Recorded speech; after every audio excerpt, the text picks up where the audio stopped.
Drugs విచారణపై తనకున్న ఆగ్రహాన్ని ఇప్పటికే పలుమార్లు వెల్లడించిన సంచలన దర్శకుడు రామ్ గోపాల్ వర్మ తాజాగా నటి చార్మి విచారణ సందర్భంలో చోటు చేసుకున్న పలు అంశాల మీద తనదైన శైలిలో రియాక్ట్ అయ్యారు. చార్మి పేరుతో ఎటకారం చేసుకున్న ఆయన పోస్టులు చూస్తే అటు చార్మికి ఇటు సిట్ అధికారులపైన వ్యాఖ్యలు చేసినట్లుగా కనిపిస్తోంది.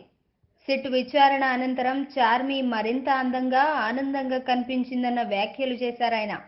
బుధవారం సిట్ కార్యాలయానికి వచ్చిన చార్మి విచారణకు ముందు కాస్తంత త్రోట్పాటుతో కనిపించినా విచారణ పూర్తయి వెళ్లే ముందు మాత్రం హ్యాపీగా నవ్వుతూ వెళ్లటం పలువురికి మింగుడు పడడం లేదని అన్నారు. చార్మి బయటికి వచ్చిన తీరు చూస్తుంటే సిట్ అధికారులనే ఆమె ప్రశ్నించినట్లుగా కనిపిస్తోందన్నారు వర్మ.